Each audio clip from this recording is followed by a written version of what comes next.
Welcome back to another class on Evean Hazaer Halacha series. We are continuing in Siman Aleph and Halacha Chet. This will be part 2 of the Shi'ur. We're starting today Be'ezrat Hashem Sif Katan Yud in the Cham, where it says Eli Saisha She'ena Bat Banim V'chulu, that a person should marry a woman that's not childbearing and etc. We saw in yesterday's Halacha that what happens if a person he does not have financial stability to be able to get married to a childbearing woman unless he sells the Sefer Torah. So the Shulchan Aruch said there's two situations. If he fulfilled the mitzvah of Pru Urvu, and the only question is that he doesn't have the financial means to be able to get married to a childbearing woman unless he sells the Sefer Torah, over there we're going to tell him, don't sell the Sefer Torah and rather marry a woman that's not childbearing. Why do we want you to marry any woman, meaning a woman who cannot bring you children? Because the Shulchan Aruch said a person is not allowed to be without a woman. However, he brought another scenario. What happens if the person did not fulfill the mitzvah of Pru Urvu, and now he does not have the financial means to marry a woman that is childbearing? What is the halacha going to tell us over there? In that case, the Shulchan Aruch says that if the only way for you to get married to that woman is through selling a Sefer Torah, and in order for you to be able to fulfill the mitzvah of Pru Urvu, over there we're going to tell you you are allowed to sell the Sefer Torah and get married to a woman that is childbearing. The reason being is because we need you to fulfill the mitzvah of Pru Urvu.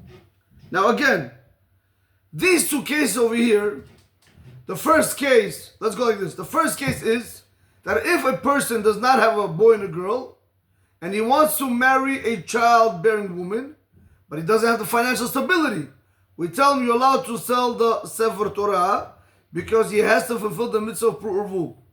In the second case, he doesn't have the financial stability, but he has a boy and a girl already. But the problem is he wants to marry a woman that is childbearing through selling a Sefer Torah. Comes the Shulchan Aruch and tells you no. Since you did the mitzvah of Pru Urvu, even though financially it's hard for you to get married to a woman that is childbearing, and the only way you're going to be able to marry her is through the Sefer Torah, the Shulchan Aruch says don't sell the Sefer Torah and go ahead and use whatever means you have to marry a woman that is not childbearing. Okay. And this the Cham in Sivkat and Yud wants to add. And the second case, where a person did the mitzvah of Pru Urvu, but he does not have the financial stability to be able to marry a woman that's childbearing, unless he sells the Sefer Torah. And the Shulchan Aruch says, don't sell the Sefer Torah, but rather marry a woman that's not childbearing, in order for you not to stay without a wife. Comes the Cham and he adds another chiddush on this, and he says like this, it's Sivkat and Yud. Ve'im eino motze shum isha bilo mechira. The Cham is saying like this: if he's not going to be able to find any woman without selling the Sefer Torah, meaning his financial means are so bad, chas v'shalom lo'olin rabotai, that even a woman that's not childbearing, he can't marry her because he doesn't have the money. Comes the Cham and he says, tzarich limchor Sefer Torah. In this situation, you need to sell the Sefer Torah. Why? Kedei shelo yamod bilo isha. In order not to stand without a wife, without a woman. Rabotai, do you understand what's going on over here? Do you see the significance of what does it mean to stay married, get married, be married? If you have parnas, how much more so you should be married? What do I mean? If you are allowed to sell a Sefer Torah in order to go ahead and marry a woman, even though you already did the mitzvah of Pru Urvu, how much more so, Rabotai, when you have money, when you have the ability, when you had a wife, and you just let everything go, you just take your sweet time. It's a humongous problem, Rabotai. If you are allowed to sell a Sefer Torah in order to marry off this guy that doesn't have the financial means, so even a woman that cannot give birth, because she already did the mitzvah approval, how much more so everybody else should stick to their wives or get married especially when you have the means. If you should sell the Sefer Torah for marriage, how much more so, Rabotai, you should sell your ga'ava, your kavod, your garbage to be able to get married. No, I want like this kind of girl. I want like this kind of family. She has to be like this. She has to be, what are you doing, Rabotai? Everything today is about pleasing people. That's all it's about, Rabotai. I'm not telling you not to help people. I'm telling you about pleasing people. We always want to make sure that people are happy with what we do. You know, you ever see how people name their children? Today, I don't know if you know that. I don't know if it's true or not. Somebody told me I don't want to make fun of other nationalities. Not Kedai. But we pick up names. Just thinking we're gonna add the Hashem's name in the end, right? So bam, it's a name. Rabotai, Rabbeinu Mutzaf Shlita, and the Sefer Brit Zion. Yes, it's called Brit Zion. It's over here. I have it right here. Yes, Brit Zion. Okay, one second. Rabotai, there's a sefer that's by Rabbeinu Mutzaf Shlita, a whole sefer on Brit Milah. And he goes on explaining on how significant, how important it is to give your children proper names. Names of the Avot, names of the Imahot, of our forefathers, our foremothers, Rabotai, of our big rabbis. What's today, Rabotai? Everybody's trying to pick a name that's in the shul. They're going to go, wow, like Rabotai, that's the child's mazal.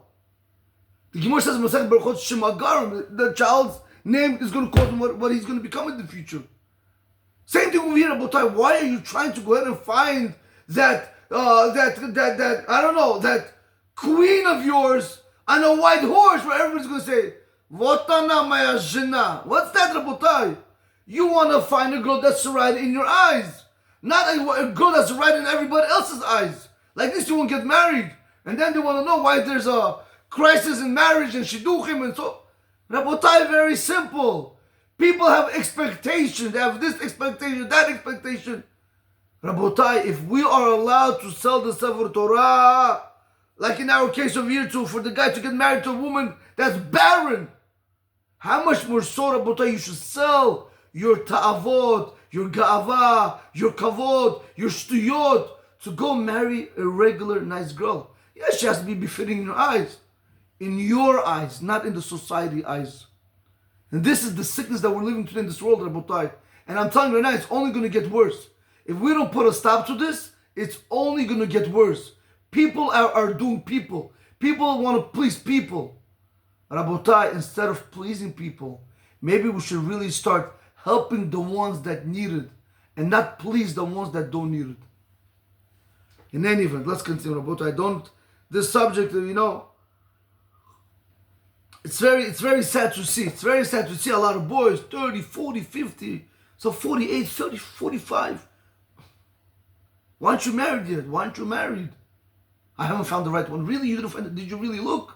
Did you really look? Or you being particular? Or she's being particular? It doesn't matter, Botai. And then you, come on. By the age of 24, 25, you're supposed to have already what? 3, 4, 5 kids? No, minimum.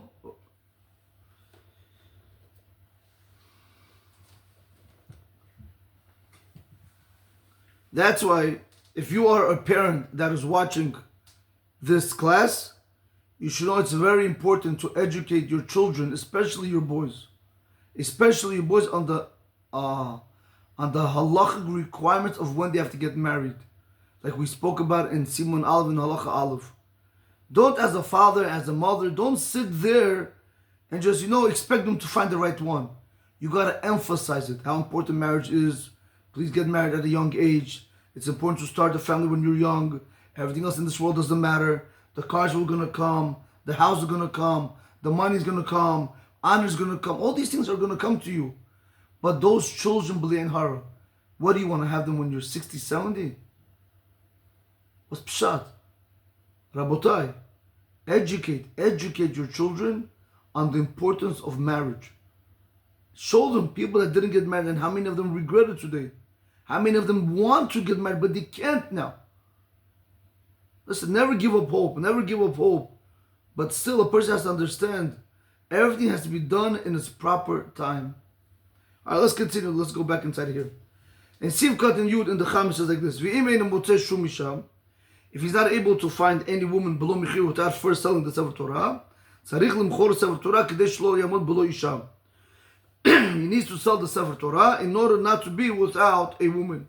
And that's why the Shulchan Aruch had to tell you a second time that you should not be without a woman. If you look into the Shulchan Aruch says in the first line of the Shulchan Aruch, he says, even though he fulfilled the mitzvah of Pru'urvu, asur lo la'amod below isha. He's not allowed, it's forbidden for him to be without a woman. 1 second. That's one time the Shulchan Aruch said it. Why did the Shulchan Aruch have to go back and repeat it? If you look towards the end of that same halacha in the Stam opinion, before the Yeshomrim, it says again over there, v'lo yamod below isha. Why did the Shulchan Aruch says 2 times in the Shulchan Aruch, he says, it's as if he's being redundant. Why is he repeating himself again? Asur la'amod below isha, v'lo yamod below isha. It's forbidden to be without a woman and don't be without a woman. Why are you repeating yourself? So comes the Cham and he says like this. You have to understand that this is the reason why the Shulchan Aruch went ahead and he said the second time around that you shouldn't be without a woman, was to teach you this novelty of what the Cham is telling you. That if the guy has such, if he doesn't have the financial means to be able to even marry a woman who's not childbearing, those the last words where it says he shouldn't be without a woman come to teach us that you are allowed to go ahead and sell the Sefer Torah in order to marry that guy off, because he's not allowed to be without a woman. So he says over here, like he concludes, one should not be without a woman. The imlo came because if you're not going to say what I just said, that a person that you are allowed to sell the Sefer Torah in order to marry this guy off where he has financial trouble, you have a problem. Why? He already wrote before this that it's forbidden for a person to be without a wife. So why did he have to write it the second time? To come to teach you what I'm telling you, the Cham is saying. To tell you that if this guy is not able to find any wife because of his financial means without first selling the Sefer Torah, you're allowed to go ahead and sell the Sefer Torah, but as long as he does not stay without a woman. That's what he says. And that's why you need the second time when he repeats himself that you shouldn't be without a wife. That's to come to tell you that you're allowed to sell the Sefer Torah on his behalf in order for him not to be without a woman. Even though from the simple understanding of the Gemara it's implied, the Tam Mechir Sefer Torah, that the reason of why you have to sell the Sefer Torah Lisa Isha in order to marry a woman, who that is Mishum Shevet Yatzara, even though from the simple understanding of the Gemara where it's implied that the whole reason why you are selling the Sefer Torah in order to be able to marry a woman, that's only to fulfill the mitzvah of L'Shevet Yatzara, which means the world was created to be populated. It was not created to be a ruin or desolate. It was created to be populated with people. And from the simple understanding of the Gemara, that's the way it sounds. That the only time you are allowed to go ahead and sell the Sefer Torah, that's specifically in the case where he's going to be able to bring children to the world. That means, in our situation, according to the Cham, we're selling a Sefer Torah on behalf of a person who has who's in a financial situation, and he can't get married to even a woman who's barren. And still the Cham says, I'm going to allow you to go ahead and sell it. Wait a minute, Cham. How do you allow me to go ahead and sell a Sefer Torah on behalf of this person for a barren woman, where clearly the Gemara says, or the simple understanding from the Gemara is, the only time you are allowed to sell the Sefer Torah, that's only to be able to populate the world, meaning for a woman that's childbearing. But it's implied from there, but if she's not childbearing, then you are not allowed to sell the Sefer Torah. So that's why he says, the time Mechir Sefer Torah, they say, Isha hu mishum shevet yatzara. Even though from the simple understanding of the Gemara, it's implied that the whole reason why you are allowed to sell the Sefer Torah, to marry a woman, that's because of populating the world. Mikom makom asur. Nevertheless, he's going to tell you it's forbidden for the person to be without a wife. Why? The hirhur avera kasha mishevet yatzara. Here we go. Rabotai, like we spoke about in part 1, thinking about women, which when a person has hirhur avera, it's called thoughts of sin. When you start thinking about other women, that's more worse than the mitzvah of the shevet yatzara, than the mitzvah of populating the world. What do I mean, Rabotai? The Cham is telling you like this. You're right, that the only time you are allowed to sell the Sefer Torah, that's only in order to be able to populate the world. I agree with you. But over here you have another problem over here. You have an Avera which is much more worse off than the mitzvah. Thinking about other women, that Avera is worse than trying to go ahead and fulfill the mitzvah of the Shevet Yatzara. So if I only have to right now go ahead and sell the Sefer Torah in order to be able to fulfill the mitzvah of the Shevet Yatzara, remember what means the Shevet Yatzara? That means to populate the world. If the whole mitzvah for me right now is to sell the Sefer Torah in order to be able to fulfill the mitzvah of the Shevet Yatzara, that means you have people that they're going to be able to chas v'shalom think about other women, and they're going to be able to do averos in their mind. I'm not talking about action right now. I'm talking about in their mind alone. Comes the Cham says, I want to stop. Doing the Avera is more severe than trying to fulfill the mitzvah. So if doing the Avera is more severe than trying to fulfill the mitzvah, I'm going to even allow you to sell the Sefer Torah for this person in order for him not to have bad thoughts. So basically what he's telling is like this. If you are allowed to sell the Sefer Torah for the Shevet Yatzar, which is a mitzvah, to populate the land, how much more so you would be able to go ahead and sell the Sefer Torah on behalf of a person who's in financial straits in order for him not to have bad thoughts, to keep him away from sinful thoughts, chas v'shalom. So that's what he's telling us over here, Rabotai. The hirhur avera kashem mishevet yatzara, because the sinful thoughts is more worse off than not fulfilling the mitzvah of the Shevet Yatzara.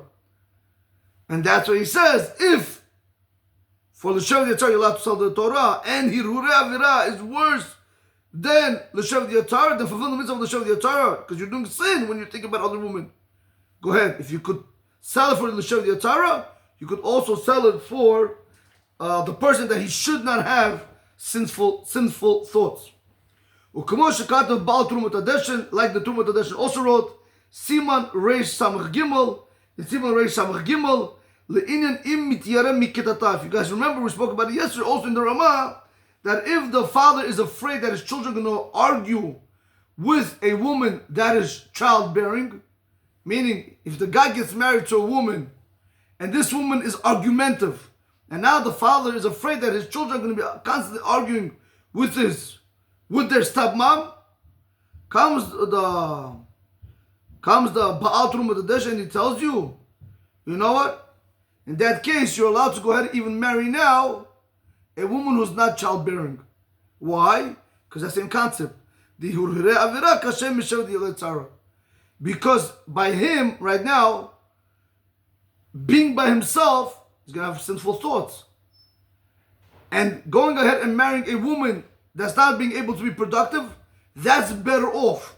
Because she's going to protect him from sinful thoughts. But one second. But if he had... How are you, Sonia? Muchas gracias. But had he went ahead and he married this woman that's able to bring him children to the world, he would have been able to do the mitzvah of the Shevet Yatzara. So how does the Trumat Adeshen tell me, no, go marry the woman that's not childbearing because of your children? What do you mean? I don't get it. Why should he marry a woman that's not childbearing when he's missing out on the woman that's going to be able to bring him children? That's a mitzvah that's a positive mitzvah to bring children to the world. So if he cannot bring children to the world just because of the children, what? I'm telling you, go marry her? Yes. Why? Because by being with her, she's going to protect him from sin, from sinful thoughts. So if she's able to protect him from sinful thoughts, we see from here that sin, having sinful thoughts, is more worse off than trying to fulfill the mitzvah of the Shevet Yatzara. And again, and look at all this. When is this specifically? It's only because he's afraid the children are going to fight with their mother. This lady is an argumentative woman. Listen to part 1. We spoke about this at length, Rabotai. In any event, let's go back to it one more time. U'kumo shekatav Baal Trumat Hadeshen, Siman Reish Samach Gimel, like the Trumat Hadeshen wrote in Siman Reish Samach Gimel, le'inyan im mitirek miktatay, if he's afraid that his children are going to fight with their stepmom, which is able to bring children to the world, the Baal Trumat Hadeshen is going to tell you, you know what? Marry off a woman that's not able to bring you children, and don't worry about the mitzvah of the Shevet Yatzara. What do you mean? How can I not worry about the mitzvah of the Shevet Yatzara? Just because of my children? Yes. Because Hirurei Avira, Kashem Mishevet Yatzara. Because sinful thoughts are worse than trying to fulfill the mitzvah of the Shevet Yatzara. What's going to end up happening is that if we're not going to give him that opportunity to marry that woman, meaning the woman that's not childbearing, and he's not going to want to marry this childbearing woman because she's very argumentative and she's always going to fight with his children. So he's not going to want to get married. He said, no. In order for you not to have sinful thoughts, you don't want to get married to her, we give you permission to get married to the woman that's not childbearing. Okay. V'chen hu behedye b'sever milchamot Hashem leharambam. So too is openly written in the Sever Milchamot Hashem of the Ramban, Nachmanides. Beperek haba al yivamto dav tav chof vav amud bet. V'zeh lashon, this is the language over there. Elo lomar, rather you have to say like this. She'asur lo la'amod below isha, the Ramban in Milchamot Hashem says that it is forbidden for a person to be without a wife, without a woman, even though he's not obligating the laws of Pru because he already fulfilled it, and always, and really, hu mocher sefer Torah, and he's allowed to sell the sefer Torah, afilu lisa isha she'ena bat banim, and he's allowed to sell the sefer Torah to go ahead and marry a woman that's not childbearing. Even though you do not have over here the mitzvah of Yeshevet Yatzara, etc., up to here is the language of the Ramban. So we see clearly from the Sefer Milchamot Hashem, the Ramban also holds the same halacha. That really you're allowed to sell the Sefer Torah on behalf of a person to go ahead and let him marry a woman that's not childbearing. One second, but he's going to overlook the mitzvah of L'Shevet Yatzara. Doesn't matter. Let him look over the mitzvah of L'Shevet Yatzara, because right now we are dealing with a bigger Avera. You're thinking about doing the mitzvah, but what about the Avera also? So what if I put the mitzvah and the Avera on the scale? What's going to override what? So the Cham, the Trumat Hadeshen, and the Milchamot Hashem, they're all going to tell you that the Hirurim Avira, that sinful thoughts, will outright any time going ahead and trying to do the mitzvah of populating the world. Again, remember, we're speaking about a case over here where he brought children, he already has a boy and a girl. Okay. So one more time. Shasur lo, again, this is the language of the Ramban in Milchamot Hashem. Shasur lo la'adam lamod b'lo isha. It's forbidden for a person to be without a woman. Also, the Ramban holds this. Again, like the Shulchan Aruch said, you're not allowed to be without a woman. Even though he's not chayav at all, he's not obligated in the mitzvah of Peru because he already has a boy and a girl. And really he's allowed to, and always, or really, depends how you want to use the concept of the language. And always he's allowed to go ahead and sell the Sefer Torah in order to marry a woman that is barren. Even though you don't have over here the mitzvah of populating the world. So we see over here the Cham brings the Trumat Hadeshen and the Ramban to support his back, and it's also implied from the Shulchan Aruch, from the Mechaber itself, that if a person does not have the financial means, he's allowed to go ahead and sell the Sefer Torah and to marry a woman who's not childbearing, only because we don't want him to be without a woman. And even though he says, one more time, slowly, I know it's too fast. Apologize, Rabbi Sai.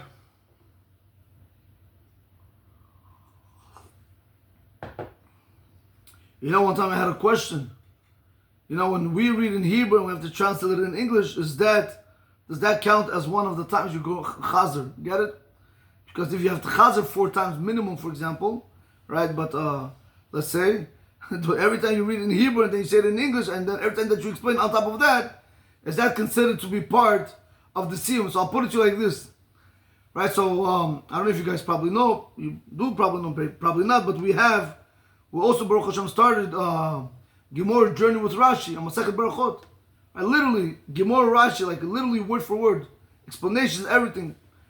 And it's interesting because let's say I read it and I translate it, meaning, and I explain it right back and forth. Can I count? And this was a question I don't have an answer. Maybe I should ask. But can I count the reading as one time, the explaining in English, the translating as a second time, the explaining the piece a third time? So basically, by the time I get to the end of the Masechet Berachot, you probably this Masechet Berachot 3-4 times. Put it like that. Or maybe no. Maybe you're gonna say no. Since you never still went ahead and you didn't complete from cover to cover. So as long as you're inside of it and you didn't finish the whole thing, maybe it's really considered to be like one time only. It's like all under one roof. I don't know. It's a question I had. If anybody has an answer, I mean, I never asked. It doesn't really bother me. It's just something just to, just out of curiosity's sake to know if it counts or not. Okay. Then it'll come out that you have to do 4 seams, correct? All right, whatever. Fine. Rabotai, let's continue back in here. Even though the L'choire Divrei HaNimuki Yosef Soter Lezeh, even though seemingly the words of the Nimuki Yosef, they contradict this. That means like this. Right now the Cham is saying like this. Seemingly, because we'll see in the end, he's going to try to make sense out of it, which I'll explain how it's not so pashut. But we'll see the end. The end Cham is going to try to go ahead and say that the Nimuki Yosef really never argued on me. But as of now, what is the Cham saying? The Cham is saying like this. One second. The Cham is saying like this. When I told you in our situation that a person who does not have the financial stability to go ahead and marry even a woman that's childbearing, I'm sorry, if you have a person that's not financially stable and now he can't even marry a woman that's not childbearing, the Cham said he's allowed to sell the Sefer Torah in order to get married because we don't want him to be without a woman. Fine. Comes the Cham and he says like this, even though I brought you those proofs, I brought you the Trumat Hadeshin, I brought you the Ramban, from the Shulchan Aruch it's implied like that. Even though he says, you might think, seemingly it appears, that the Nimuki Yosef actually disagrees with the Cham on this. That means to say like this, that the Nimuki Yosef is going to tell you that if a person, something doesn't have to even be in a financial strait. According to the Nimuki Yosef, we're going to see that a person is not allowed to sell the Sefer Torah when it comes to marrying a woman that is barren. So it's going to seem that the Nimuki Yosef is really going against the Cham. In the end, the Cham is going to say that they're really one and alike. He says if you look into it, you'll see that they're not really arguing. And he says just look into the matter.